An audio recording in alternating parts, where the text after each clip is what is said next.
vu que maintenant tout le monde on est confronté au problème, donc c'est le côté positif de la chose, avec les progrès donc, des techniques d'imagerie médicale, leur plus grande disponibilité, je pense que c'est pareil dans notre pays, eh bien, on s'est retrouvé confronté à un problème nouveau depuis quelques années déjà, qui est celui de la découverte fortuite de lésions dans beaucoup d'organes, et notamment les glandes endocrines, donc qui ont été appelées, donc il y a eu différentes appellations, mais celle retenue, c'est les incidentalomes. Alors, et certains ont même dit que c'était finalement une épidémie de la technologie moderne, puisque au départ c'était les découvertes d'autopsie, et que maintenant les découvertes d'autopsie diminuent. Donc c'était dans les années 70 pour les premières descriptions, 0,35% dans les séries radiologiques, ça s'est passé à 4,4, 5 et un peu plus dans les séries radiologiques. Alors, cette plaque qui vous montre simplement que alors, tous les organes endocriniens sont concernés, l'hypophyse, la surrénale, la thyroïde, mais la plus pourvoyeuse, donc c'est la glande thyroïde avec l'échographie qu'on fait énormément. On a 50% d'incidentalomes contre 5% au niveau pour les surrénales et un peu plus pour l'hypophyse. Donc, et en fait, même dans d'autres organes, en dehors de l'endocrinologie, on peut être confronté à ce problème. Alors, la définition actuelle, elle est maintenant maintenant consensuelle et très stricte. Alors, la première description donc, remonte aux années 70. Les premières descriptions, il y a eu d'anciennes définitions, donc nombreuses, imprécises, où il y avait beaucoup de confusion entre l'aspect asymptomatique ou pas, bénigne ou pas. Et donc, il a fallu dans plusieurs réunions, pour finalement donner actuellement des définitions très strictes, on en va appeler incidentalome, toute masse surrénalienne, découverte à partir d'un examen d'imagerie, fait qui n'est pas du tout indiqué pour évaluer ou pour explorer un dysfonctionnement surrénalien. Ce n'est pas du tout la cause. Alors, elle n'est pas indiquée pour des symptômes qui évoquent un excès hormonal surrénalien, encore moins une néoplasie surrénalienne. L'examen est réalisé pour l'exploration de symptômes non liés de manière évidente à ce problème surrénalien, par exemple de simples douleurs lombaires, de lombalgie, douleurs abdominales vagues, de type gynécologique, de type colique néphrétique. Et également, on est encore beaucoup plus strict et on écarte tous les examens qu'on fait, par exemple, pour chercher une pathologie génétique comme devant un phéochromocytome, ou alors quand on prend en charge des néoplasies, certaines néoplasies primitives et qu'on fasse des bilans d'extension, on peut tomber sur une lésion surrénalienne. On ne va pas l'appeler incidentalome surrénalien. Un autre point sur lequel je voudrais, par exemple, dans le cas des néoplasies, vous savez, bien sûr, l'oncologue va faire des bilans d'extension, va faire des bilans de suivi, et il peut tomber dessus. Et donc là, quand on tombe sur cette lésion-là, ça n'est pas un incidentalome. Alors, un autre point, donc l'incidentalome n'est pas un diagnostic, il est juste une circonstance de découverte. Donc, j'ai beaucoup, comme je disais tout à l'heure, beaucoup réfléchi à un petit peu comment discuter avec vous aujourd'hui, et du point de vue de l'endocrinologue. Je dois dire que je me suis occupée des incidentalomes depuis pas mal d'années, j'ai été même mon sujet de thèse, de doctorat, et il est une situation finalement à laquelle je me suis retrouvée confrontée et où il a fallu beaucoup réfléchir. Alors, regardez cette dame-là, elle est âgée de 48 ans, elle n'a pas d'antécédent personnel, c'est la maman de 3 enfants. Par contre, elle a été suivie pour un néo du sein, diagnostiqué 3 ans plus tôt, à 45 ans. C'est un type donc, de carcinome canalaire, infiltrant, hormonodépendant, donc qui développe l'action des oestrogènes, et qui a été donc découvert au stade avec des adénopathies ganglionnaires, métastases ganglionnaires, et qui a reçu le traitement classique, chirurgie, radiothérapie, chimiothérapie, et un traitement anti-œstrogène par le tamoxifène. L'évolution a été jugée stable, elle a des bilans périodiques et, par les bilans d'extension et des marqueurs tumoraux. Mais cette dame-là, elle a consulté donc, récemment aux urgences pour une crise de colique néphrétique, avec un traitement antalgique. Elle a reçu un traitement antalgique et elle a fait une échographie on a trouvé quelque chose et on l'a complété par un TDM. Et là, on a trouvé donc, des lithiases urétérales, qui expliquent les douleurs, mais à côté de ça, une lésion surrénalienne gauche de 38 mm de grand axe. Et voilà, donc elle est adressée, donc elle n'a pas vu son oncologue, elle est adressée en endocrinologie pour prise en charge. Alors à ce stade, quelle définition vous paraît donc la plus appropriée? Est-ce une tumeur surrénalienne cliniquement inapparente? Est-ce une tumeur surrénalienne cliniquement silencieuse? Est-ce une métastase surrénalienne? Est-ce un incident à l'homme? Est-ce un carcinome cortico-surrénalien? Qu'en pensez-vous? Qu'est-ce que vous choisissez? Which one?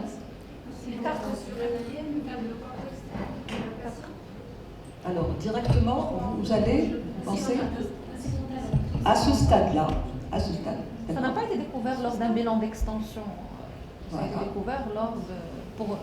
on a fait un scanner pour une douleur abdominale, donc ça n'a rien à Crise de colique néphrétique. Voilà, pour une colique néphrétique. Donc on appellerait ça un incident à l'ombre surrénalien. Effectivement. Alors, voilà. Alors, les deux premières, c'est ça. Les anciennes appellations, les appelées comme ça, quand vous allez chercher dans les anciens articles, ce sont ces titres-là que vous allez trouver. Donc, ça ne suffit pas, c'est incomplet. Les deux premières. La troisième, c'est un diagnostic très précis. Là, on n'est pas encore à ce stade-là. Et la dernière, là aussi, c'est un diagnostic très précis, on n'y est pas encore. Donc, effectivement, pour le moment, c'est un incident à l'homme surrénalien gauche de 38 mm.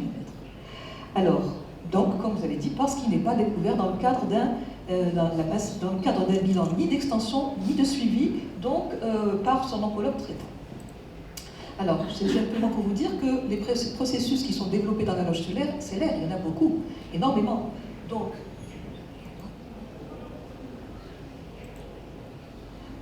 il y en a beaucoup. Donc, il est dans la loge. Donc, il y a la glande surrénale.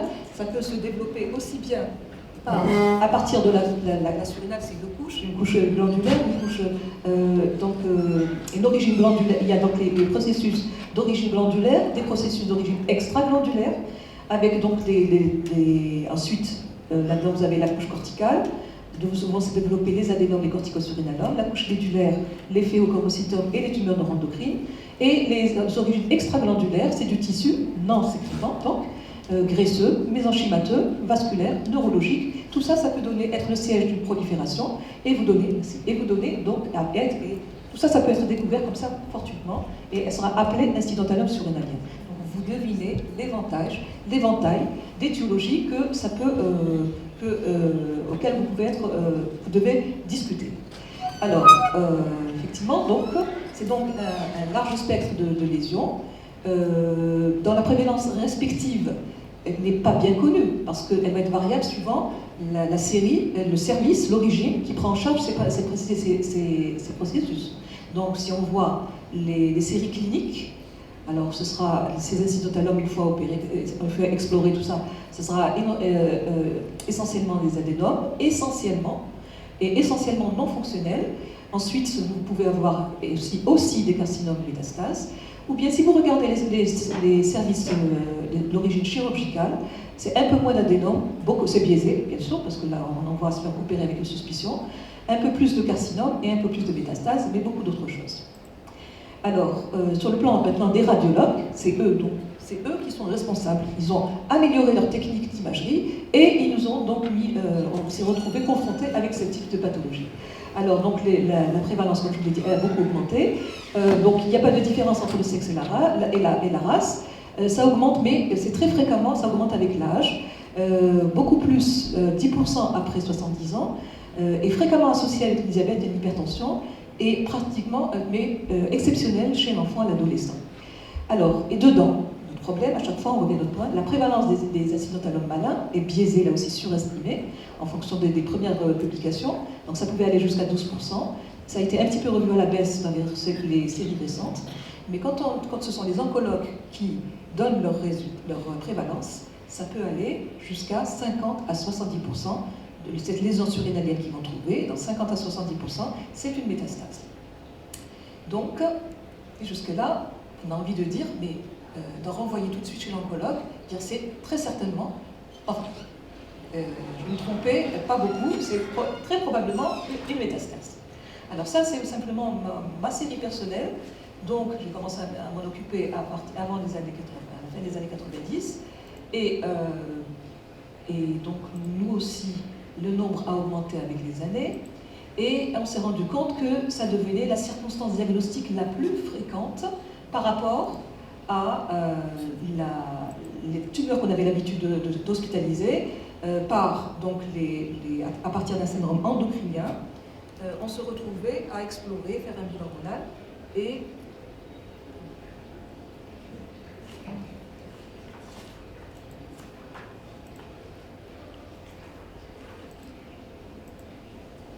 voilà. Et donc, ça devenait beaucoup plus fréquent que là en rose, vous avez les tumeurs surrénaliennes fonctionnelles, habituelles, et les autres, c'était les incidentalomes. Et quand donc, la série que j'avais, pourquoi ça avance comme ça ?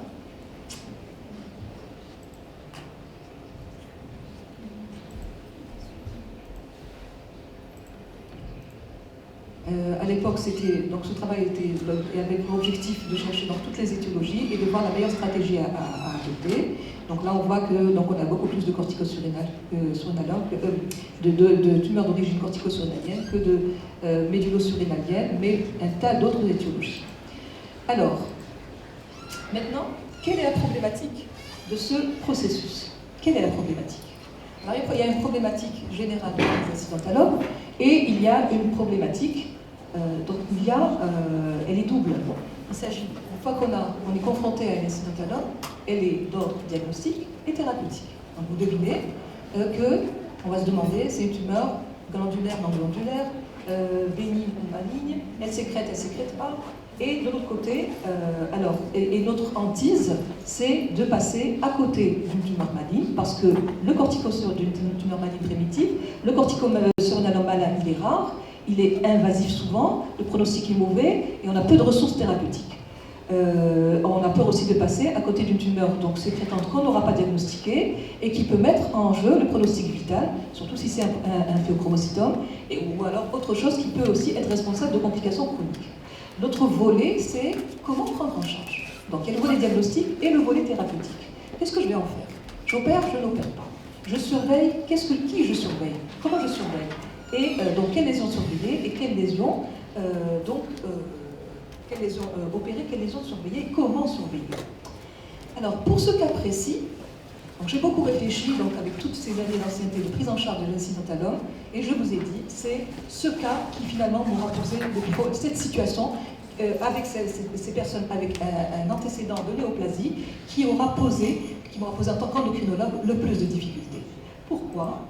Alors, pourtant, il y a eu énormément de guidelines depuis 2002 à maintenant, donc de l'Institut de santé publique américain, les Français, les Anglais, les Américains, les Polonais, les Italiens, les Coréens récemment, la dernière en 2017, tous ont essayé de donner des guidelines pour nous aider à les prendre en charge. Mais il n'y en a aucun finalement ça ne repose pas vraiment sur des preuves de haute qualité, et donc on est encore, parfois on ne sait pas quoi faire. Alors, la problématique dans ce cas particulier, dont vous vous doutez bien, c'est qu'on a une obligation d'établir un lien avec la néoplasie primaire. Donc il ne faut pas passer à côté, donc bien que ça a été découvert dans un contexte différent, mais il ne faut pas passer à côté c'est peut-être une métastase. Et tout le truc, c'est comment diagnostiquer cette métastase. Et de l'autre côté, comme ça, j'ai comme arrière-pensée de peut-être je vais pouvoir améliorer le pronostic de cette néoplasie. Ou en tout cas, j'ai comme devoir de ne pas l'aggraver. Donc il y a une grosse responsabilité pour nous, endocrinologues. De l'autre côté, si j'arrive à dire que elle n'est pas métastatique, peut-être que ce processus est peut-être sécrétant et qui va engendrer des effets délétères qui vont être susceptibles d'altérer la qualité de vie de cette dame qui a déjà une grosse pathologie pour laquelle elle a subi beaucoup de traitements assez lourds et donc qui va se retrouver dans un état de santé pas toujours très bon, et il ne faut pas lui rajouter encore d'autres effets délétères. Donc on a vraiment une grosse responsabilité. Alors, pour votre culture générale, c'était la mienne aussi, quelques données sur le cancer du sein. Alors le cancer du sein, partout, et chez nous aussi, c'est le premier cancer de la femme. Et nous, on a actuellement, dans les derniers chiffres, 12 000 nouveaux cas par an, avec une tendance à l'amélioration du pronostic, avec le dépistage beaucoup plus précoce, comme un petit peu, c'est une tendance au dépistage. Et donc, par le dépistage, un diagnostic plus précoce, et donc une amélioration de la survie et du pronostic. Alors, il faut savoir que les types histologiques du nez ou du sein sont nombreux, mais que le plus fréquent, c'est le carcinome canalaire, qu'il y a beaucoup ensuite de sous-types, et que les sites métastatiques sont très nombreux, comme vous pouvez le voir sur cette plaque à côté. L'os, le foie, il y en a plusieurs là. Et donc, alors la glande surrénale, où est-ce qu'elle est? Et le sein, c'est le 4e site de localisation métastatique. Donc quand on est devant un néoprimitif, c'est le 4e c'est le 4e site. Donc ces néoprimitifs vont métastasier à la surrénale, d'abord au poumon, le gastrique il donne ensuite un peu moins fréquemment, l'œsophage, le sein c'est 2,9% et les autres sont encore plus rares, digestif, mélanome, lymphome. Alors, mais en général, ces métastases surrénaliennes du cancer du sein, elles sont de type carcinome infiltrant lobulaire. Alors tout à l'heure, j'avais dit le plus fréquent, c'est le canalaire. Et en général, quand elles sont là, ça signe, c'est un signe de sévérité. C'est un signe dans le cadre d'une diffusion plurimétastatique. Donc comment on le trouve, c'est qu'il y a plein d'autres métastases à côté. Or celle-là, c'est une localisation unique. Est-ce que ça me suffit pour exclure que, à cause de ça, ça n'est pas une métastase, c'est autre chose qu'une métastase? Est-ce que je peux être certain parce que je n'ai pas d'autres? Eh bien, c'est pas évident, parce que dans la littérature récente, a rapporté quelques cas de métastases isolées, solitaires, dans le cadre d'un carcinome, non pas lobulaire, mais canalaire, avec même des délais de 2 jusqu'à 5 ans après le néo-primitif. Donc ça ressemble à nos patients. Alors, il n'y a même pas une dizaine de cas de ces observations. Ces dames sont d'âge différents, car de 38 jusqu'à 64. La taille, on a de petites à 2,8 jusqu'à 6, et elles sont asymptomatiques, ou bien une vague symptomatologie est asymptomatique. Donc ça rejoint le cas de notre patient. Donc c'est tout à fait possible d'avoir un néoprimitif, et une métastase, une vraie métastase qui va apparaître beaucoup plus tard et être découverte donc, comme ça de manière fortuite. Alors, donc, notre première responsabilité, c'est donc dire cette masse-là est-elle bénigne, est-elle maligne? Alors comment dans votre pratique quotidienne vous allez appréhender la nature bénigne ou maligne de cet incident?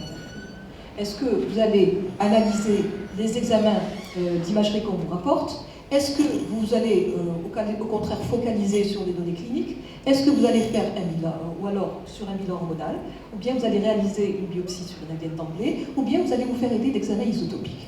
Alors là encore, dans un premier temps, comment vous avancez un petit peu dans votre cheminement diagnostique? On va voir les données des examens d'imagerie. Vous êtes d'accord que par les données d'imagerie, on peut avoir des renseignements? Oui. Oui.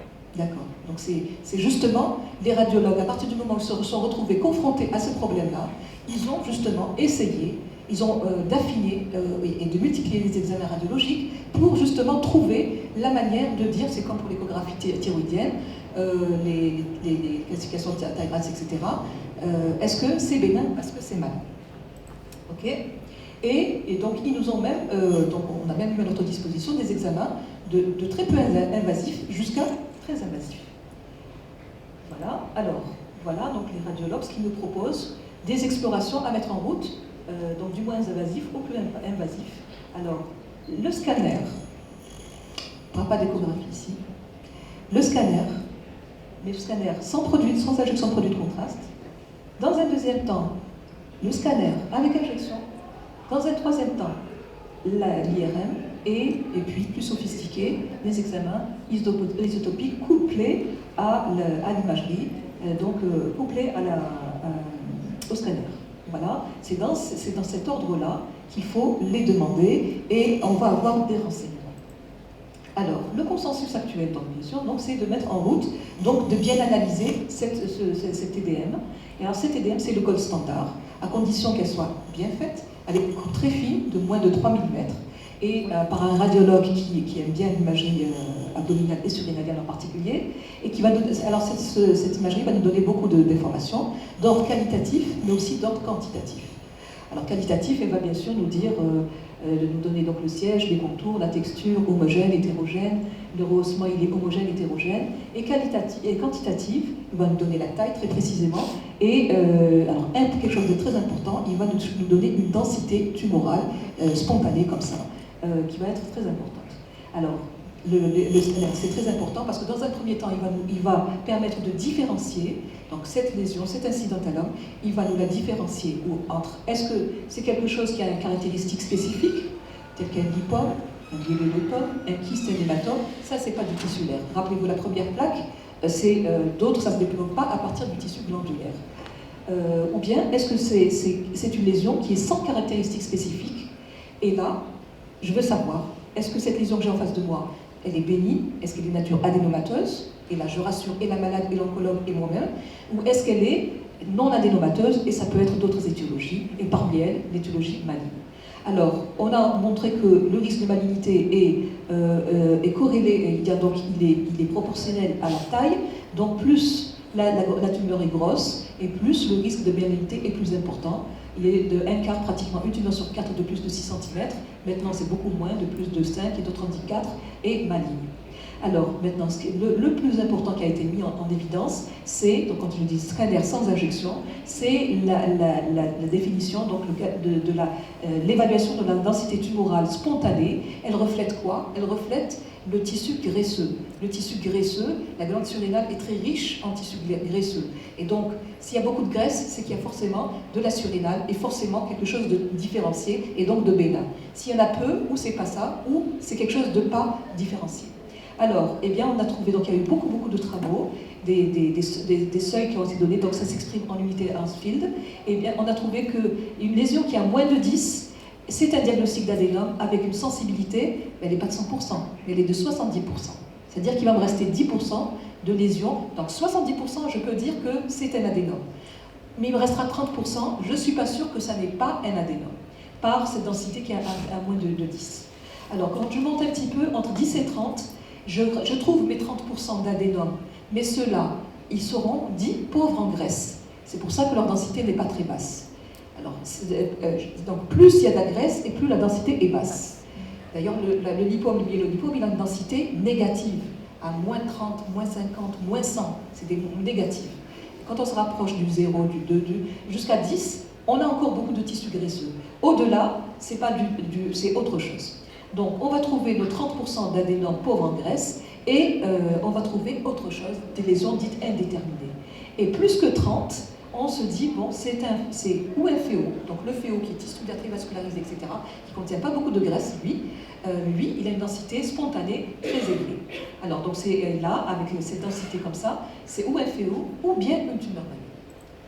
Voilà, alors voilà l'analyse de comment on a fait ça. Donc c'est alors parfois on passe au deuxième type deuxième étape d'exploration avec la TD1. Tout à l'heure on était sans injection de produit de contraste, juste avec la taille et une densité spontanée. Maintenant on va avoir comment se comporte cette masse-là quand on lui injecte un produit de contraste. Est-ce qu'elle est capable de l'absorber et de la rejeter? C'est ce qu'on appelle, donc on regarde la cinétique du produit de contraste pour voir donc le rehaussement et le relargage, ce qu'on appelle la technique de washout absolu et relatif. Alors les radiologues, c'est toujours les radiologues qui travaillent dessus. Une tumeur bénigne, donc un adénome, on rejette très vite, et on connaît les chiffres, et par contre, elle rejette beaucoup et très vite. La tumeur non adénomateuse ne rejette pas beaucoup et elle va tarder. Alors, donc, nos radiologues nous ont donné des calculs, des formules de calcul, pour calculer le washout absolu ou le washout relatif. Alors, c'est quoi? C'est une densité spontanée, c'est la 0. Ensuite, après, quand on injecte, on regarde à 1 minute si ça prend beaucoup le contraste. Et si ça a pris beaucoup, qu'est-ce qu'il est devenu à 15 minutes? Est-ce qu'il l'a rejeté très vite ou pas? Et donc, si on n'a pas la spontanée, c'est donc dit relatif. Alors, tout ce qui est bénin adénomateux va avoir un washout de plus de 50%. Il va rejeter très vite plus de 50 à 60% de cette produit de contraste en absolu et plus de 40% en relatif.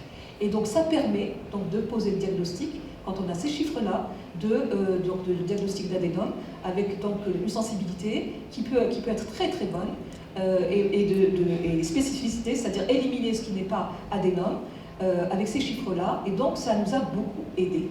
Donc, surtout pour l'examen qui dit adénome pauvre en lipides. Donc, si la densité de base ne m'a pas aidé, je demande, ou bien le radiologue l'a fait lui-même, je continue à lire et je trouve ces chiffres-là, je fais le calcul, ou il m'a fait le calcul, et finalement, je serai capable, moi, endocrinologue, de dire finalement cette lésion, c'était l'adénome, donc c'est bénin.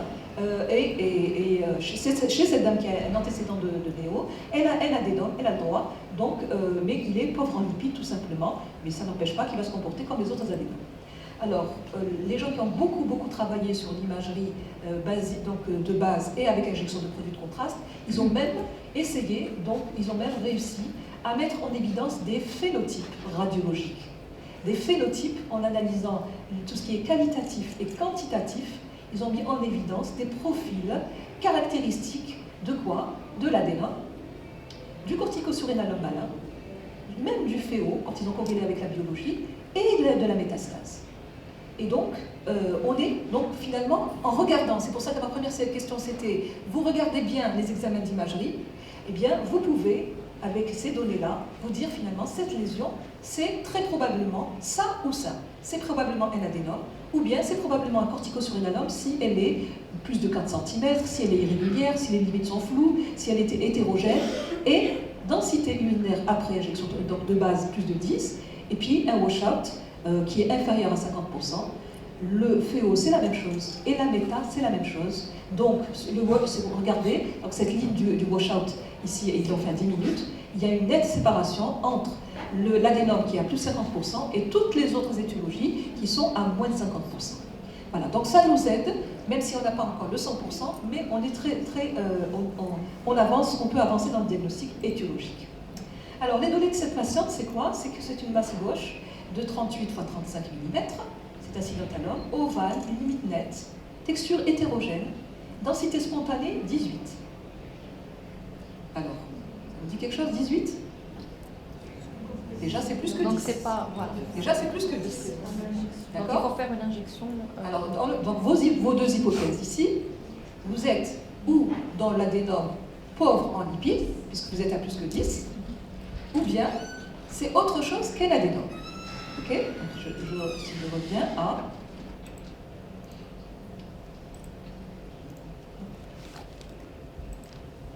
Ici, regardez. Alors, moins que 10, avec 70%, 71%, c'est un adénome. Entre 10 et 30, un adénome pauvre en lipides ou autre, et plus, je ne suis pas plus que 30, donc le féo, la tumeur maligne, ça se discute encore. Ok? Donc, elle a 18 spontanés, et comme vous le dites, donc je reste entre deux étiologies, donc entre deux diagnostics, ou une étiologie bénigne, pas typique, un peu atypique, ou autre chose qu'une étiologie bénigne. Donc, comme vous avez dit, j'ai besoin d'analyser un peu plus. Et donc, alors la conclusion ici, c'est que c'est une masse sans caractéristiques spécifiques, c'est pas un lipome, c'est pas un kyste, c'est pas une hématome, qu'elle est entre 2 et 4, elle est intermédiaire, elle va quand même avoir un risque de malignité d'à peu près 6%, et que la densité, donc, elle reste donc indéterminée entre l'adénome pauvre en graisse et autre chose. D'où j'ai besoin de compléter par la TDM. D'accord? Et faire la TDM avec injection de produits de contraste. Alors, si on a de la chance, la malade va vous ramener un seul scanner où tout ça, ça aurait été fait. Mais parfois, il y a un scanner qui a été fait pour une autre raison. Oui. Donc, c'est pas évident que le radiologue ait fait tout ça. L'essentiel qu'ils disent, cette douleur qui l'a amené à faire ce scanner, à quoi elle était liée. Donc là, c'est ou un examen ou deux examens. Et ça fait un peu cher quand même. Alors, notre patiente, son washout absolu, il est à moins de 60. Et le relatif, il est à moins de 40. Donc, est-ce que je peux éliminer quelque chose? Elle n'est pas au-dessus de 60 et elle n'est pas au-dessus de 40. J'élimine quelque chose? Donc, j'élimine. On élimine tout ce qui est. L'adénome, pauvre en graisse. D'accord? J'élimine l'adénome, parce que l'adénome, il doit éliminer au moins 60%. L'adénome, c'est de la graisse. Il ne garde pas, il est très peu vascularisé, il ne garde pas le produit de contraste. L'adénome ne garde pas beaucoup le produit de contraste, il est peu vascularisé. Donc ce washout va être très élevé, plus de 60%. Le relatif, plus de 40%. Là, les chiffres sont inférieurs. Donc, ça vous permet d'éliminer, donc on avance, on n'est pas devant un incidentalome, un adénome, donc quelque chose de bénin, atypique, pauvre en graisse. Qu'est-ce qui nous reste? Les autres étiologies. Donc ce processus, c'est peut-être une autre étiologie, et je n'ai pas encore abandonné le malade. L'étiologie de la métastase. La métal, corticole, le féo, autre chose, ou autre chose de non glandulaire, je suis peut-être dans cette catégorie-là. Est-ce que oui. Ça va, vous suivez, ou ça vous paraît un peu trop complexe? Parce que bon, moi j'ai tellement d'habitude, mais quelqu'un de pas habitué, c'est pas évident. Donc, alors ici, donc il y a un problème de diagnostic différentiel entre l'adénome pauvre en graisse et, pour moi, la métastase. Je veux savoir, cette patiente, est-ce qu'elle a une métastase, oui ou non? Voilà. Alors, et en plus, si c'est une métastase, elle est unique. Et donc, il faudra reprendre cette dame qui était tranquille, qui était rassurée par son myome du sein depuis 3 ans. Tout d'un coup, on va lui dire quelque chose. On a une lourde responsabilité. Donc, là, maintenant, comment avancer? Donc, step by step, sur le plan radiologique, on vous dit qu'après le scanner, sans injection de produit de contraste, avec une injection de produit de contraste, certains proposent l'IRM surrénalienne, si elle n'a pas été faite d'emblée. Alors, ici, c'était juste pour vous montrer, regardez, là où il y a les flèches, vous avez donc c'est un processus ici, avec les chiffres qui ont été calculés, et ici, alors si vous regardez, si vous les comparez, vous voyez qu'il n'y a pas une grosse différence. Et pourtant, le premier, c'est un adénome pauvre en graisse. Alors regardez, voilà ce processus, il est là. La densité, on la compare par rapport au foie, c'est hypodense par rapport au foie, et on regarde si ça prend, si ça va garder le contraste ou pas. Ça ne garde pas le contraste ici, et donc je peux dire, et ça, c'est un adénome. Par contre, ici, quand vous regardez sur ces coupes-là, vous voyez que le produit de contraste ne s'est pas éliminé. Celle-là, comme celle-là, c'est pratiquement pareil. Et donc, mais quand on regarde la première plaque, c'est pratiquement pareil. Et ça, c'est une métastase, et ça, c'est un adénome. C'est pour vous dire que finalement, c'est pas facile du tout de faire le diagnostic différentiel entre l'adénome et la métastase.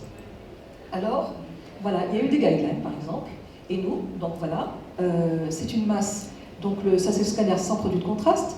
On est ici, dans ce cas de figure, et là, donc on va arriver à l'IRM surrénalienne, donc voilà, ici. Alors ça dépend. Voilà. Il y a certains qui vont vous dire l'IRM d'abord, je préfère l'IRM, et d'autres qui vous disent je préfère le scanner avec produit de contraste. Donc on est à cette étape-là. Certains donc proposent donc de faire l'IRM. Alors qu'est-ce qu'elle nous apporte l'IRM? Alors en général, c'est un examen de deuxième intention. Pourquoi? Parce que le principe est le même. Il va essayer d'identifier le tissu graisseux. Le tissu, donc l'IRM, ça se donne en signal, hein, ça s'exprime en signal. On nous donne le signal d'une lésion. La TDM, c'est la densité d'une lésion. C'est le signal d'une lésion par rapport au foie, la rate et le muscle. Et si on a une lésion alors, qui est riche en graisse, eh bien, là aussi, ce signal va tomber très vite. Mais si c'est très pauvre en graisse ou c'est autre chose, le signal va rester ou va au contraire augmenter. Donc c'est le même principe. Et donc beaucoup de gens ont dit l'IRM n'apporte pas beaucoup plus qu'un scanner, et peut-être même ça peut être un peu plus coûteux, ça dépend même de la disponibilité, etc. Alors, l'IRM a ses indications, c'est justement l'enfant, l'adolescent, la femme enceinte, et ceux qui ont une allergie au produit de contraste ou une insuffisance rénale. Donc il faut réserver l'IRM quand ça n'a pas été fait en deuxième intention pour ces cas-là, puisque c'est moins irradiant. Voilà, alors si on a une perte de signal de 16%, c'est très probablement un incidentalome bénin et donc un adénome. Alors bon, je ne sais pas si vous voyez bien ici, que regardez, la lésion elle est là, et regardez ce qu'elle devient ici. Donc elle a perdu son signal, et donc là, c'est vraiment, cette IRM a mis en évidence un adénome, assez facile. Alors, en général, ce qu'on dit pour l'IRM, c'est que pour caractériser un incidentalome, la TDM en première intention, c'est elle qui doit être faite en première intention, parce qu'elle est moins coûteuse, quand on n'injecte pas, elle est simple, elle est reproductible. Ensuite, dans un deuxième temps, c'est le wash-out. Donc, si ça n'a pas été fait, il faut renvoyer le malade faire cet examen-là en demandant noir sur blanc sur votre lettre ce que vous attendez. Et on n'a pas démontré que l'IRM est supérieur que le scanner. Bon, mais quand on veut le faire, l'IRM, là aussi, elle est réservée au cas où le scanner avec densité ne nous a pas avancé. Voilà. Alors, on a fini avec les examens qu'on connaît, la TDM, l'IRM.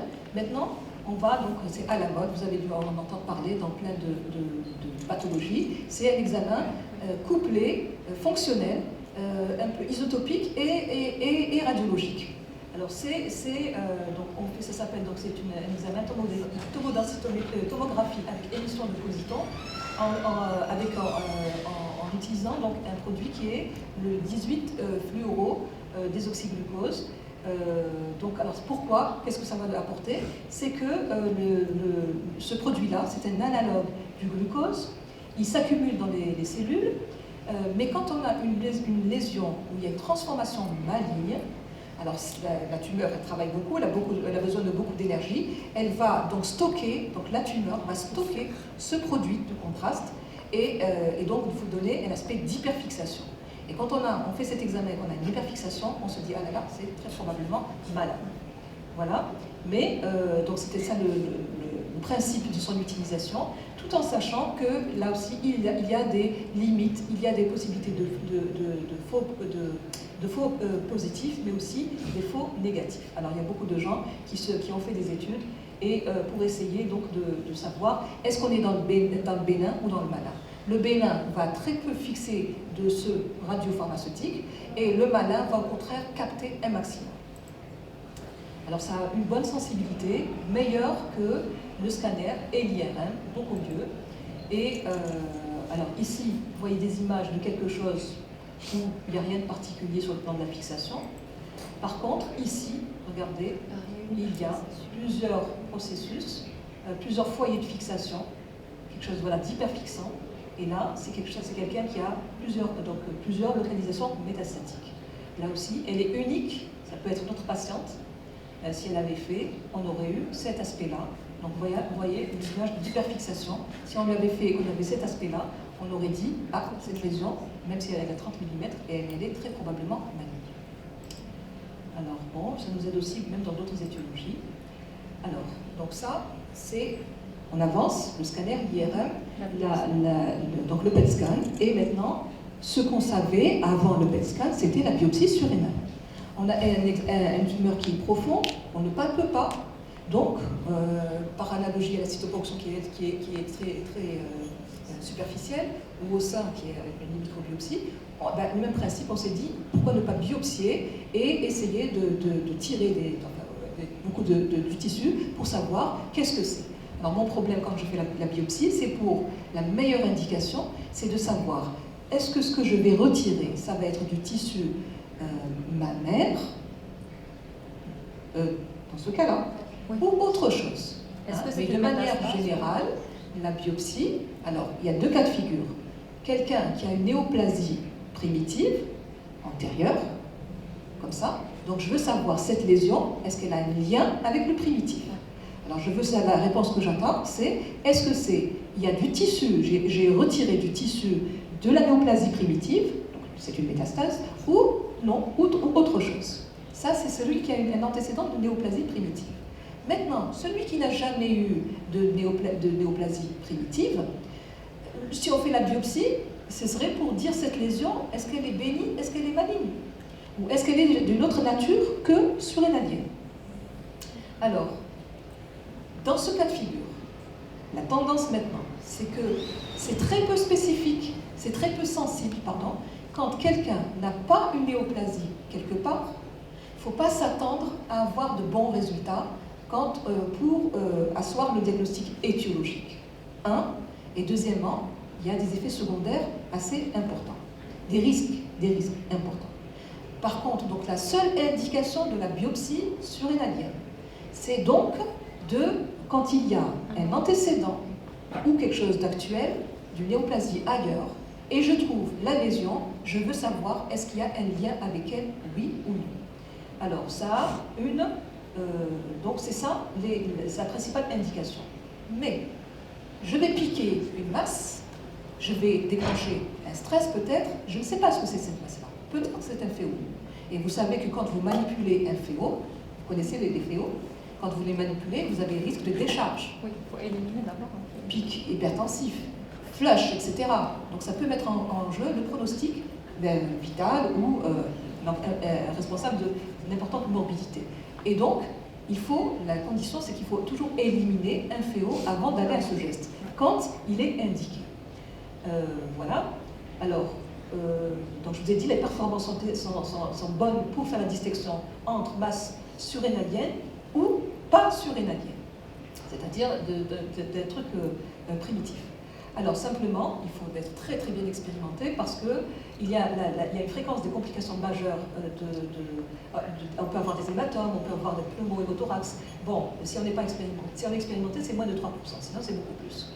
Alors, les indications ont reculé aux dépens de l'imagerie. L'imagerie nous apporte beaucoup de renseignements et donc vraiment on va y aller que quand on n'a pas d'autre choix. Donc recommandé uniquement en présence d'un antécédent de néoplasie, tel que c'est le cas chez notre patiente. Alors on revient à notre patiente. Notre patiente qui avait donc un scanner qui était complet, qui avait toutes les données chiffrées. L'IRM, elle n'a pas pu la faire. Et le PET scan, chez nous, il n'est pas disponible. On n'a qu'un seul centre privé qui le fait, qui ça coûte l'équivalent de 1 000 € minimum, et ce n'était pas du tout dans ses moyens, donc ça n'a pas été fait. Donc, on reste avec notre problème c'est une dame qui a un antécédent de néo du sein, avec une lésion de moins de 4 cm, et qui est isolée. Cette lésion, elle est isolée, et elle reste toujours indéterminée. Je n'ai pas beaucoup avancé finalement avec mon imagerie, puisqu'elle n'a pas pu me dire, la piste de l'adénome atypique, je n'ai pas retenu. Alors, est-ce que je vais faire une biopsie surrénalienne? Donc, est-ce que vous auriez fait une biopsie surrénalienne dans ce cas-là? Après avoir éliminé un féo, oui. Vous allez éliminer un féo. Voilà, très bien. Alors, donc, vous allez l'éliminer par un examen clinique, et voilà, donc l'endocrino. Alors, tout ça, c'est quand le malade est là devant vous et que vous avez les clichés devant vous et que vous réfléchissez très vite et vous allez dire, parce que bon, elle a un antécédent de néoplasie, est-ce que je ne peux pas faire ça, ces examens, je ne peux pas les faire, il me reste la biopsie. Est-ce que je vais lui demander de les faire? Est-ce qu'il y a un bénéfice à le faire ou il n'y a pas de bénéfice? Est-ce qu'il y a un risque ou il n'y a pas de risque? Il y a toujours la balance bénéfice-risque. Voilà. Alors, donc voilà, il y a aussi notre deadline et on en est là. Donc on en est à cette étape-là où, c'est ce que j'avais dit tout à l'heure, les différents examens, et on arrive à indiquer la biopsie. Alors la biopsie n'est indiquée que, pas toujours. Il faut il va y avoir des indications très précises, même quand vous êtes devant quelqu'un qui a un antécédent de néoplasie primitive, avec une lésion surrénalienne. C'est pas toujours utile, ça ne va pas toujours apporter beaucoup de choses, de faire cette biopsie surrénalienne. On va avancer. Alors, cette dame-là, cliniquement, elle a 45 ans, et donc elle est sous tamoxifène depuis 3 ans. Vous connaissez tous le tamoxifène? Oui. C'est un anti-œstrogène, d'accord? Après qu'on a fait la mastectomie, la radiothérapie, la chimiothérapie, après, et il se trouvait qu'elle n'a pas, c'était un cancer hormonodépendant. Donc, s'il y a la moindre œstrogène qui circule, il y a un risque de récidive de mammaire locale, contralatérale ou ailleurs. Donc, on donne un anti-œstrogène qui va occuper tous les récepteurs aux œstrogènes pour donc essayer d'empêcher donc cette situation. Mais quelle est la conséquence quand on donne des anti-œstrogènes à une femme qui avait donc à l'âge de 45 ans, 45 ans, c'était une dame qui était encore en activité génitale. On lui donne ce traitement. Le résultat, on va créer un syndrome donc ménopausique, mais de ménopause iatrogène, et de manière aiguë. D'accord? Donc, voilà, c'est sous tamoxifène, il faut s'attendre, voilà ce qu'il y a eu déjà sur le plan clinique. Alors, elle est en bon état général, elle a un petit surpoids, elle a une tension normale, elle n'a aucun signe évident d'hyperfonctionnement surrénalien, et sur le plan mammaire, il n'y a pas de récidive tumorale, et il n'y a pas de diffusion métastatique. Alors, quelle exploration hormonale vous allez lancer? Vu ce qui vient de ce qui a précédé, c'est on va éliminer un phéochromosome. le phéochromositome, donc c'est le bilan que vous allez lancer en premier. Et puis, est-ce que vous allez chercher quand même autre chose? Parce que, cliniquement, est-ce qu'il y a quelque chose qui vous interpelle quand même? Il y a ce surpoids. Et qui dit surpoids, il y a peut-être un hypercortisolisme en dessous. Peut-être. Hein. Beaucoup de femmes sont malheureusement surpoids à cet âge-là, mais on fait plus que tout ce qu'on peut faire. Alors, les recommandations, comme vous avez dit, c'est de chercher le FEO, mais aussi donc, de faire l'exploration hormonale. Par contre, ici, donc les trois tumeurs à rechercher, le FEO, l'adénome à sécrétion cortisolique, et il y a aussi l'hyperaldostéronisme. D'accord? Mais le consensus, c'est qu'on ne va pas lancer l'exploration si on n'a pas une HTA associée à cet incidental. Donc, chez cette patiente, vous allez lancer uniquement ces deux axes-là. Alors, mais nous, on a une particularité, c'est qu'on a une dame qui a un antécédent de néoplasie thyroïdienne, néoplasie mammaire primaire. Alors, eh bien, très récemment, donc il y a eu une étude qui a été publiée, donc c'est une étude coréenne, ou chinoise, pardon, où donc on a colligé, on est parti de 156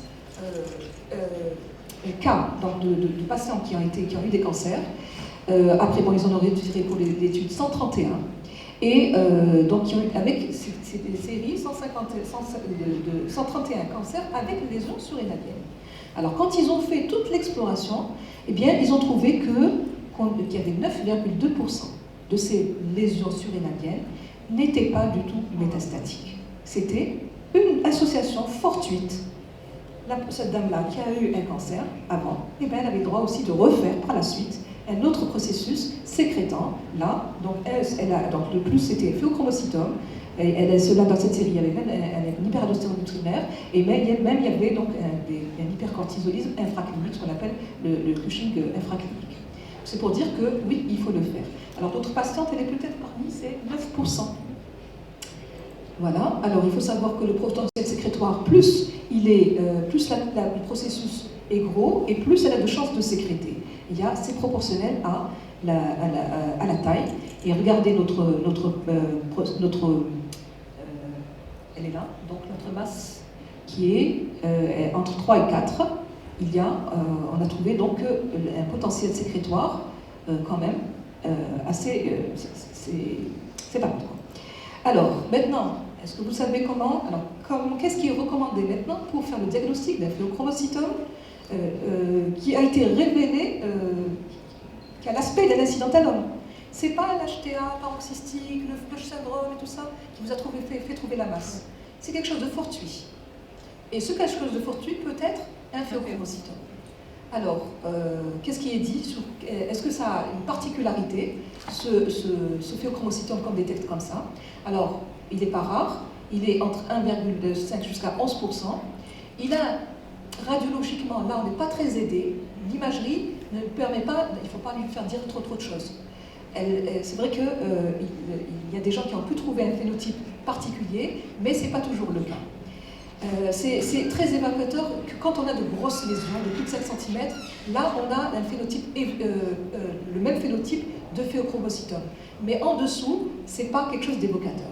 Et sur le plan clinique, on a beaucoup de phéo normotendus, comme le cas de cette patiente. Et avec une triade de Ménard vraiment inconstante, on a à peine 10%, donc 90%, 9 femmes sur 10 ne vont rien sentir. Mais le FEO doit toujours être dépisté parce qu'un jour, elle peut être, parce qu'il est associé à un excès de mortalité, notamment péropératoire, elle peut être opérée pour autre chose un jour, et il y a une instabilité hémodynamique et ça peut mettre en jeu le pronostic vital. Donc c'est pour ça qu'il faut le détecter. Alors, comment le détecter? C'est par le dosage alors ça produit quoi? De l'adrénaline et de la noradrénaline. Ça, c'est deux choses très difficiles à doser parce que ça disparaît très vite, c'est éphémère dans le sang. Donc on va doser leur métabolites ou sanguin ou urinaire en collectant des urines de 24 heures. D'accord? Alors, en cas d'incidental, c'est plutôt bien parce qu'on n'a pas la triade, on ne peut pas très bien. tomber sur le... Voilà, donc on ne sait pas à quel moment ça peut se faire, très bien. Et justement, c'est ça la différence entre le FeO typique et le FeO atypique découvert par le biais des récits internes. Donc voilà, effectivement, c'est en sachant que même, n'oubliez pas aussi le FeO complètement silencieux qui sécrète rien du tout, le FeO à dopamine, qui peut être malade, d'accord, qui est malade. Voilà, alors à condition n'oubliez jamais, on n'oublie jamais, quand on pratique l'endocrinologie, quand on doit faire des dosages hormonaux, de toujours chercher des interférences médicamenteuses qui peuvent vous donner des faux positifs ou des faux négatifs. Okay, donc il y a toujours une enquête à faire. Il faut faire arrêter les traitements au moins entre 3 et 5 jours avant de faire le dosage. Voilà. Alors comme vous dites ici, mais il faut faire les fractionnés. Il faut doser. Il ne faut pas se contenter uniquement de la totale. Il faut aller sous-groupe par sous-groupe. Voilà, c'est ça qui est important pour l'accidentalum FeO. Voilà. Sinon le total c'est uniquement pour des choses vraiment très, très, très typiques. Voilà. Alors bon ici c'est pour dire qu'on a des valeurs typiques, plus de 4 fois la normale, on est sur du diagnostic. Après, vous avez des valeurs intermédiaires, et là, c'est assez difficile de poser le diagnostic. Voilà. Alors, un autre marqueur aussi pour le FeO, c'est, là, je ne sais pas si vous l'utilisez, c'est la chromographine A, parce qu'elle est co-sécrétée en même temps que les catécholamines, et donc, ça peut vous aider aussi pour exclure. S'il est strictement normal, vous excluez. Et c'est intéressant, surtout chez des gens qui ont beaucoup de traitements qu'on ne pouvait pas arrêter. C'est intéressant de faire la chromographie. Je ne sais pas si elle est disponible partout. Voilà. À condition, là aussi, d'éliminer certains médicaments, les IPP, les corticoïdes, les substances rénales, la chloridrie, des états d'achloridrie, qui peuvent faire faussement monter la chromographie. Voilà. Alors maintenant, le diagnostic de l'adénome à sécrétion cortisolique autonome. Donc, il faut, là encore, en 2017, il pose encore problème. Cette entité pose encore problème, aussi bien sur le problème de sa définition que sur sa prise en charge. Pourquoi? Vous vous en doutez, parce qu'il n'est pas plus difficile à diagnostiquer qu'un adénome, qu'un adénome à sécrétion cortisolique, c'est-à-dire le syndrome de Cushing. Pourquoi? Parce qu'il faut toute une panoplie de tests, c'est pas un seul, contrairement à la thyroïde. Donc, c'est bon. Parmi les tumeurs fonctionnelles, c'est assez fréquent, mais dans l'ensemble, ça va jusqu'à 10%. Alors, c'est variable selon les séries, et la prévalence, donc, elle est encore mal connue. Pourquoi? Parce qu'en fait, on ne sait pas quels critères diagnostiques, avec quels critères diagnostiques on va les définir. On a l'habitude de dire un hypercortisolisme non freinable au freinage faible avec des taux d'ACTH, bon, ça dépend, l'étiologie primaire, secondaire, en centrale ou périphérique, mais c'est assez difficile. Mais quand on dit hypercortisolisme non freinable, qu'est-ce que ça veut dire non freinable? Il veut dire qu'il y a un seuil. Et ce seuil-là, on le sait pour les gens qui ont un tableau typique. Mais pour les gens qui n'ont pas un tableau typique, est-ce qu'on peut garder le même seuil? Donc ça se discute. Alors pourquoi il faut le dépister lui aussi? Parce qu'il y a un surrisque de morbimortalité, parce qu'on la trouve souvent trouvé associé à un syndrome justement plurimétabolique. Oui. Surpoids, obésité, diabète, dyslipidémie, ostéoporose. Donc tout ça, c'est pour ça que cette dame-là, si par hasard elle avait ça, peut-être qu'elle aura rendez-vous avec ça. En plus de tout ce qu'elle a, de tout ce qui va lui arriver en réponse à sa carence œstrogénique. N'oubliez pas. D'accord? Alors, voilà. Alors, regardez, c'était ce que disait le guideline de 2008 pour faire le diagnostic de la sécrétion cortisolique autonome, mise en évidence d'un hypercortisolisme. Voilà, donc la rupture du cycle, le flux, le salivaire, les tests de freinage pour le dépistage minute et les dosages ACTH. Donc, alors la question c'est, est-ce que c'est valable pour les tumeurs à faible activité sécrétoire? Alors, c'est très difficile, je disais, à doser parce qu'il y a beaucoup de choses qui vont intervenir. Ça va être très difficile à diagnostiquer dans des choses comme ça, sécrétion à peine, quoi. Alors, c'est pour ça que beaucoup de groupes ont dit qu'il faut hiérarchiser l'exploration en 2 étapes. Il faut d'abord dépister par des examens simples, ambulatoires, sensibles, mais qui vont être plus spécifiques, c'est-à-dire que vous allez avoir d'autres choses que le vrai adénome, et des étapes de confirmation en milieu qui vont se faire en milieu hospitalier. Alors, voilà, pour le freinage minute, il faut savoir qu'il est sensible, il va me trouver beaucoup d'hypercortisolisme autonome, mais beaucoup trop, mais peut-être qu'ils ne seront pas tous vrais. Alors, donc là, il faut se poser un certain nombre de questions. cette dame-là, enfin ce patient-là, donc il y a des situations d'interférence. Il faut être sûr que la dexaméthasone est bien absorbée. Alors on ne sait toujours pas l'horaire, la dose à donner, même les seuils diagnostiques, je disais, c'est matière à débat.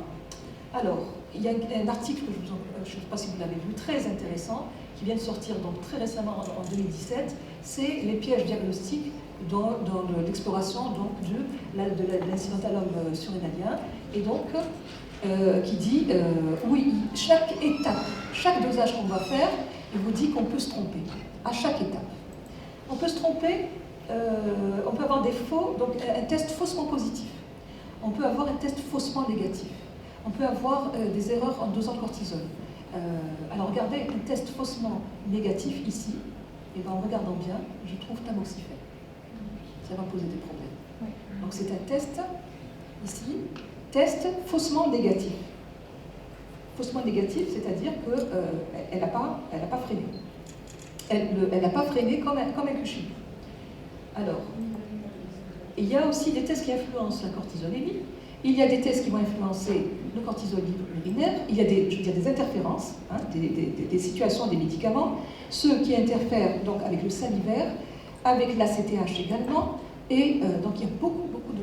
Donc il faut faire une enquête policière pour savoir est-ce que je vais pouvoir poser le diagnostic convenablement ou pas.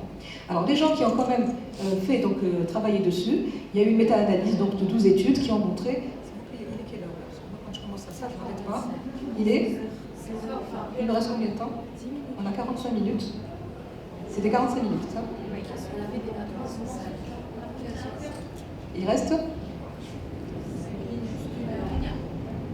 Alors, donc ici, donc, on va avoir 3 profils sécrétoires qui ont été individualisés à l'occasion du méta-analyse sur 12 études, 7 transversales et 5 cohortes. Et là, c'est quand on voit ça, en fait, c'est le guideline de la Société européenne d'endocrinologie, paru en 2016, qui recommande donc qui conseille de classer les chiffres en 3 groupes. Celui, si après le freinage minute, le cortisol est tombé à moins de 50, je l'exclus, ce n'est pas un adénome à sécrétion cortisolique autonome. S'il est supérieur à 138 ou à 50 nanogrammes par ml, elle est très probablement autonome. Et il y a maintenant par contre, on a trouvé des intermédiaires et on a dit que c'est une possible sécrétion autonome, possible. Alors quand on trouve ça, ils disent qu'il faut tout de suite voir est-ce qu'il y a des comorbidités à côté de ça, oui ou non. Alors je reviens à ma patiente. Après son bilan, le FeO a été éliminé et regardez le freinage minute, il me trouve un cortisol à 120. Donc inférieur, il est supérieur il est à 120. Alors vous la mettez dans quel groupe?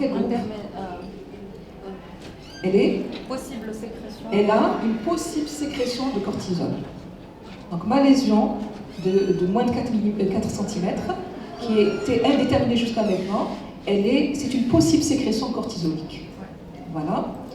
Alors, j'ai éliminé le FeO. Alors, quand on trouve cette hypersécrétion cortisolique, eh ben, ça m'a aidé à avancer un peu dans le diagnostic. Parce que ce n'est pas la méta qui sécrète. Donc, c'est probablement une lésion surrénalienne primaire. D'accord?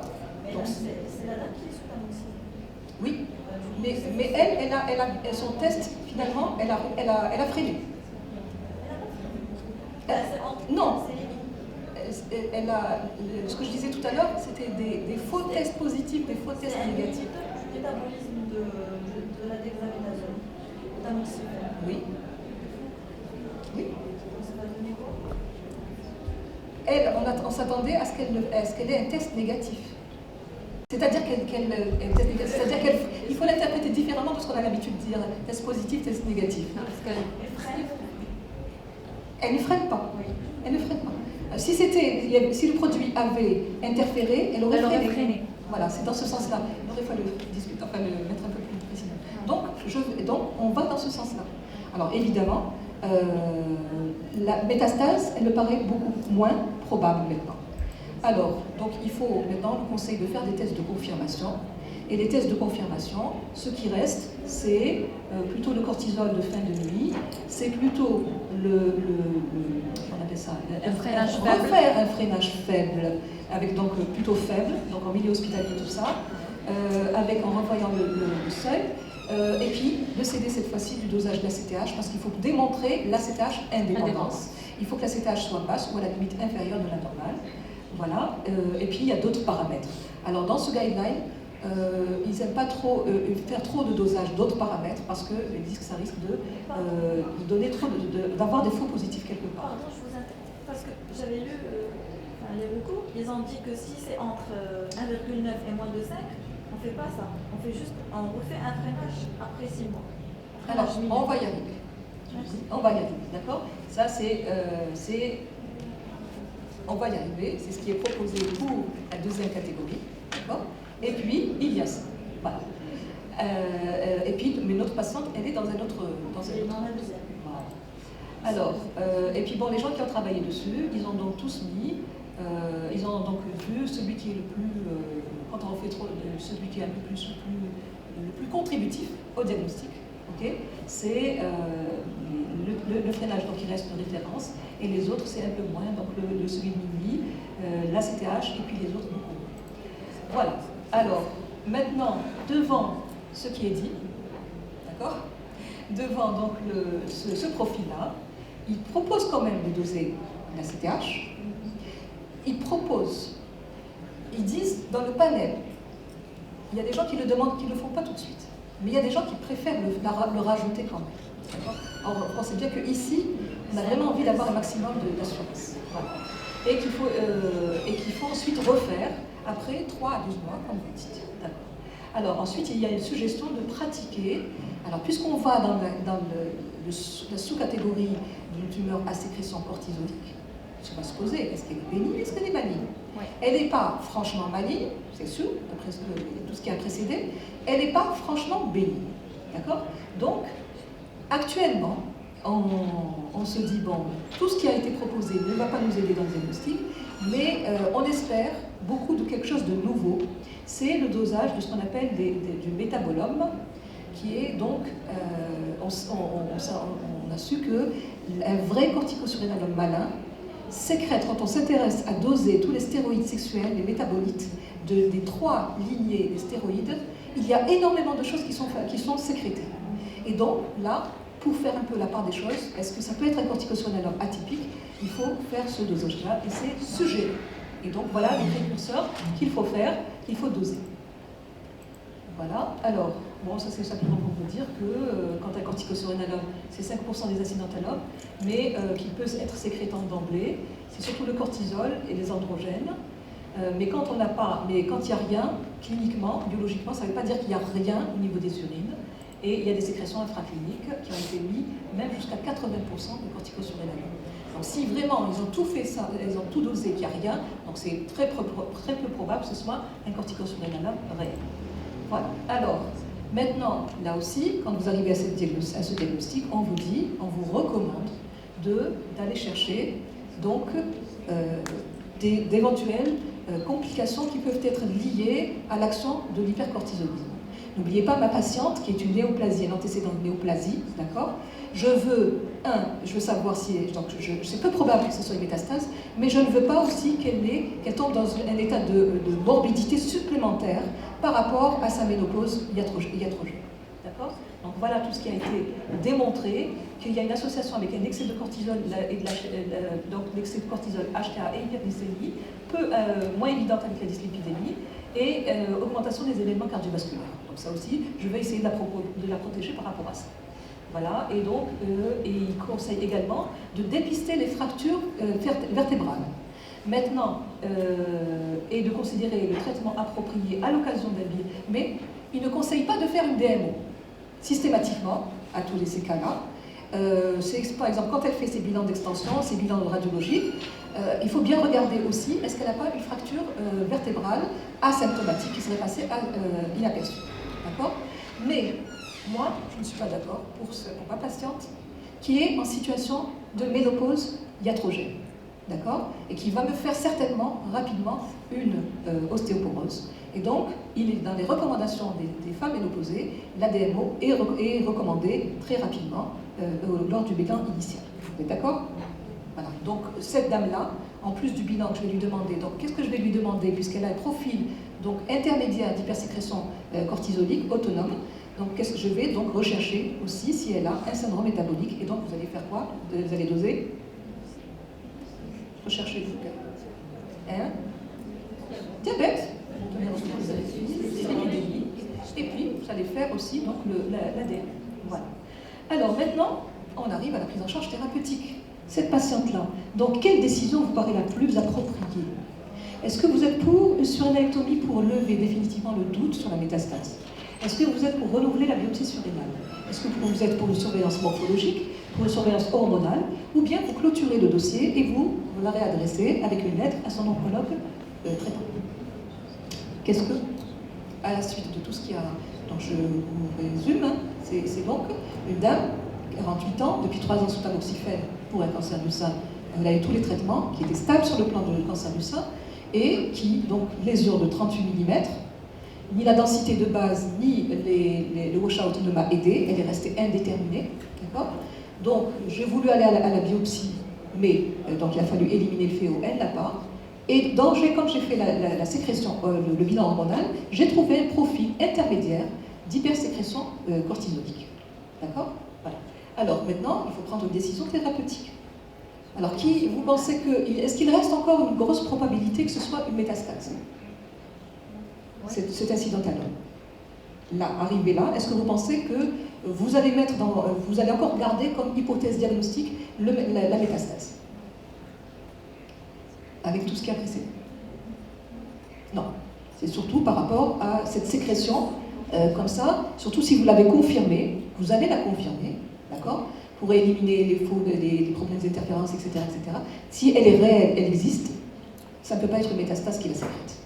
D'accord? Donc c'est plus, on est dans l'association fortuite d'un adénome de 38 mm. C'est ce qu'elle a fait, cette dame.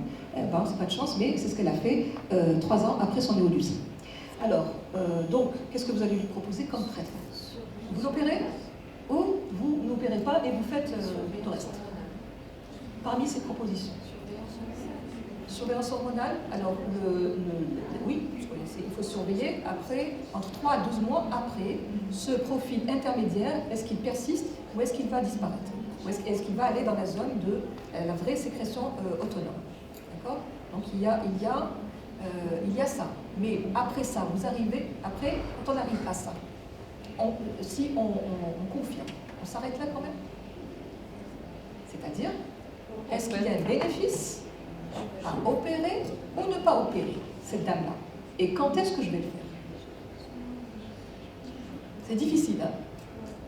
Oui ou non? Vous avez envie de dire, bon, c'est rien du tout, je la renvoie, c'est le plus important, c'est... Sécrétion, il faut opérer. Non, non. Si, il y a sécrétion, il faut opérer à cause de... Les complications. Des complications, donc excès de mortalité surajoutée, d'accord, voilà, pour sa qualité de vie, c'est important, d'accord? Alors, si ce n'est pas le cas, alors sinon, si vous décidez de ne pas l'opérer, alors est-ce que vous allez faire d'autres choses? Alors, on va voir. Si on n'opère pas, c'est qu'il faut, donc, pour opérer, il faut qu'on ait des preuves convaincantes qu'il y a un bénéfice à opérer. Donc, il faut qu'il y ait des études, qui aient fait des études de suivi, et qui comparent deux groupes, groupe opéré et groupe non opéré, sur le plan des complications de ces éventuels effets délétères. Et il faut qu'il me donne la preuve qu'il y a intérêt, que quand en opérant, je vais, voilà, les bénéfices, et tout ça, ça va rentrer dans l'autre. D'accord? Si je n'ai pas de preuve, je peux arrêter ça. Alors, voilà, donc sur l'ectomie, regardez dans ce groupe-là, quand on vous dit, regardez, considérez la chirurgie, oui ou non, non ou rarement. Donc on n'est pas trop avancé. Réévaluer, même pour la réévaluation, oui ou non. Alors franchement, on n'est pas très avancé. Alors, ici, c'est quelqu'un d'autre qui s'est occupé, donc s'est intéressé également à ce profil-là, toujours, hypercortisolisme, donc infraclinique intermédiaire. Et là aussi, donc on en est là. Oui, il y a. Que faire? Alors là aussi, on vous donne les deux éventualités. Ou la chirurgie, ou le suivi. Alors, qui va être opéré? Pour pour qui il conseille d'opérer. Ici, vous pouvez voir. Oui, l'âge moins de 50 ans. Alors, âge moins de 50 ans. Et Pas en bon état. en bon état, la santé à côté. Donc il faut tenir compte de sa santé générale et Tenir compte aussi de ce que veut le patient. Voilà. le choix du patient, la préférence du patient. D'accord? Alors, pour le suivi par contre, donc il faut, et c'est là où on fait une réévaluation de la sécrétion de cortisol, donc réévaluer ses implications en sachant comment évolue l'obésité, l'hypertension, la dyslipidémie. Et ça va être fait à peu près une fois par an pendant 4 ans, de 2 ans jusqu'à 4 ans. Alors, quand on dit réévaluer, c'est-à-dire, est-ce que cette obésité a tendance à s'aggraver? Est-ce que, je termine de plat, est-ce qu'elle a tendance à s'aggraver? Est-ce que cette HTA qui était bien contrôlée, elle va s'aggraver? Est-ce que ce diabète qui était bien contrôlé va s'aggraver? Ça doit ça doit réveiller pour aller, ça doit m'alerter pour ne pas continuer à surveiller, mais opérer. Voilà, alors voilà pour la chirurgie, on vous dit que vous pouvez décider d'opérer, c'est une approche individuelle, mais à condition, il y a des facteurs de décision qui rentrent en compte, l'âge, le degré d'hypercortisolisme, l'état de santé, les comorbidités et le choix de la patiente. Et là, donc, pour la situation qui est là, possibilité d'une sécrétion cortisolique qui est comme nous, 0 comorbidité, je n'opère pas, au moins une comorbidité et sujet jeune, j'opère. Ok? Elle a moins de 50 ans et elle a au moins une comorbidité, donc on me conseille d'opérer. Alors, par contre, il n'y a pas de preuve de haut grade que tout ça, ça va s'améliorer après la chirurgie, et donc il y a des gens qui sont contre. Voilà. Alors, maintenant, pour ce cas qui nous intéresse, là, pour résumer, la conduite à tenir devant un antécédent incidental avec antécédent néoplasique. Alors, c'est comme pour les autres, donc il faut tenir compte surtout de l'espérance de vie. Alors, les incidentalomes pour le diagnostic étiologique, avant 40 ans, c'est fortement suspect d'être métastatique, mais après, c'est plutôt adénomateux. Il faut toujours exclure le FEO, surtout que parfois il peut avoir le même phénotype qu'une métastase, et il risque de se compliquer. L'image complémentaire, elle se décide, c'est une approche individuelle. Actuellement, dans les pays qui peuvent, tout de suite après, l'imagerie habituelle, c'est le PET scan. Ce n'est pas la biopsie, c'est le PET scan avec la sensibilité de 82%. Que quand ça apparaît, si c'est un incidental bénin, on arrête là. Mais sinon, il faut, quand ça reste indéterminé, vous avez les 3 options. Donc par rapport à ma question, c'est renouveler la TDM ou opérer ou la biopsie surrénalienne. C'est les 3 options qui se discutent. Voilà. Alors l'intérêt de je vous ai dit ici, l'intérêt de la biopsie, c'est que on va la faire. Alors il faut distinguer ceux qui ont une néoplasie mammaire qui est plurimétastatique. Même si elle est plurimétastatique, qu'est-ce que ça va apporter à la malade de savoir qu'elle a encore une autre métastase? Rien. Elle est sous son traitement des cancers avancés. Donc ça ne va rien changer. Celle-là, ce n'est pas la peine de faire la biopsie surrénalienne. On va la faire que celle qui a une méta unique. Et encore, à condition que ça change le cours du traitement, que l'oncologue va changer son traitement quand vous allez lui dire c'est probablement une méta. Donc ça c'était juste pour que vous dire définitivement les indications formelles de la biopsie surrénalienne. Voilà, alors notre patiente a refusé d'être opérée. Voilà son incidentalome, il a moins de 4 cm, il est asymptomatique, il est indéterminé, elle est sous tamoxifène. Après 6 mois, on a fait un bilan, il reste à peu près pareil, elle freine à moins de 125, elle a du surpoids et une dyslipidémie. Alors, comment vous allez la surveiller maintenant? Après ce premier bilan de 6 mois, vous allez continuer encore. Et alors, il faudra bien sûr traiter maintenant son syndrome métabolique, répéter les examens d'imagerie encore après 6 à 12 mois et voir ensuite ce processus, est-ce qu'il grossit? Il grossit beaucoup, il faut l'opérer. Il grossit pas ou très peu, on peut arrêter le suivi morphologique parce que c'est pas évident aussi de faire trop d'examens, répéter les examens d'imagerie. C'est irradiant, c'est stressant pour la malade. Pour le truc, vous pouvez avoir ensuite multiplié les faux positifs et donc il ne faut pas multiplier. Voilà. Alors, en conclusion, à travers ce cas clinique, J'ai donc abordé avec vous plusieurs points. D'abord, la définition consensuelle de l'accidentalogue. Vous êtes tous d'accord elle est très stricte maintenant. D'accord on a analysé ici une situation extrêmement délicate, c'est de la coexistence de l'incidentalogue avec un antécédent de néo, qui est ici néo du sein, avec donc la difficulté, donc notre difficulté en tant qu'endocrinologue, c'est la difficulté de diagnostic de nature. Est-ce que c'est une méta ou pas? Donc savoir qu'il y a une exploration codifiée, d'images codifiées. L'intérêt que par contre ça ne dispense pas de l'exploration hormonale. Il faut même comme ça toujours faire un bilan hormonal systématique, collé à la clinique bien sûr, et qu'il y a un problème d'interprétation des dosages qui doivent tenir compte des interférences. Alors la difficulté aussi dans ce cas-là, de la difficulté de la décision thérapeutique, il faut qu'elle soit donc au sein d'une collaboration multidisciplinaire, mais aussi ne pas oublier le partenaire essentiel qui est le malade, et avec comme objectif final, bien entendu, primum, ne pas non-nocere. Donc ne pas nuire à la santé du malade. Okay? Voilà, merci pour votre attention.